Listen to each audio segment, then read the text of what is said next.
कामिका एकादशी व्रत कथा, पूजा विधि और महत्व। कामिका एकादशी श्रावण माह के कृष्ण पक्ष की एकादशी के दिन मनाई जाती है। कामिका एकादशी विष्णु भगवान की आराधना एवं पूजा का सर्वश्रेष्ठ समय होता है। इस व्रत के पुण्य से जीवात्मा को पाप से मुक्ति मिलती है। यह एकादशी कष्टों का निवारण करने वाली और मनोवांछित फल प्रदान करने वाली होती है। कामिका एकादशी को श्री विष्णु का उत्तम व्रत कहा गया है। कहा जाता है कि इस एकादशी की कथा श्री कृष्ण ने धर्मराज युधिष्ठिर को सुनाई थी। इससे पूर्व राजा दिलीप को वशिष्ठ मुनि ने सुनाई थी, जिसे सुनकर उन्हें पापों से मुक्ति एवं मोक्ष प्राप्त हुआ। कथा। प्राचीन काल में किसी गांव में एक ठाकुर जी थे। क्रोधी ठाकुर का एक ब्राह्मण से झगड़ा हो गया और क्रोध में आकर ठाकुर से ब्राह्मण का खून हो जाता है। अपने अपराध की क्षमा याचना हेतु ब्राह्मण की क्रिया उसने करनी चाहिए, परंतु पंडितों ने उसे क्रिया में शामिल होने से मना कर दिया और वह ब्राह्मण हत्या का दोषी बन गया। परिणाम स्वरूप ब्राह्मणों ने भोजन करने से इनकार कर दिया। तब उन्होंने एक मुनि से निवेदन किया कि हे भगवान, मेरा पाप कैसे दूर हो सकता है। इस पर मुनि ने उसे कामिका एकादशी व्रत करने की प्रेरणा दी। ठाकुर ने वैसा ही किया जैसा मुनि ने उसे करने को कहा था। जब रात्रि में भगवान की मूर्ति के पास जब वह शयन कर रहा था, तभी उसे स्वप्न में प्रभु दर्शन देते हैं और उसके पापों को दूर करके उसे क्षमा दान देते हैं। पूजा विधि। एकादशी के दिन स्नानादि से पवित्र होने के पश्चात संकल्प करके श्री विष्णु के विग्रह की पूजन करना चाहिए।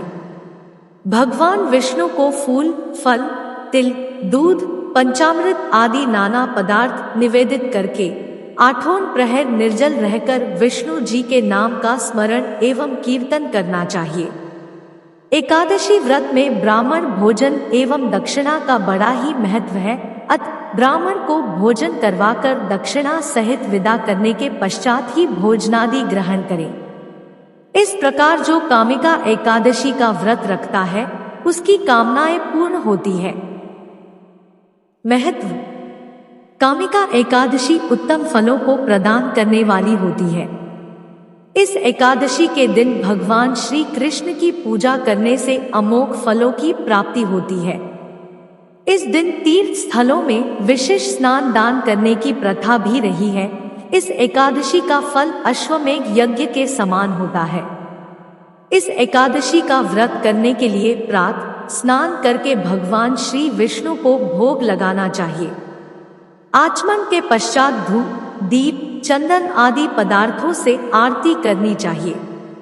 कामिका एकादशी व्रत के दिन श्री हरि का पूजन करने से व्यक्ति के पितरों के भी कष्ट दूर होते हैं। व्यक्ति पाप रूपी संसार से उभरकर मोक्ष की प्राप्ति करने में समर्थ हो पाता है। इस एकादशी के विषय में यह मान्यता है कि जो मनुष्य सावन माह में भगवान विष्णु की पूजा करता है, उसके द्वारा गंधर्वों और नागों की सभी की पूजा हो जाती है। लालमणि, मोती, दूर्वा आदि से पूजा होने के बाद भी भगवान श्री विष्णु उतने संतुष्ट नहीं होते जितने कि तुलसी पत्र से पूजा होने के बाद होते हैं।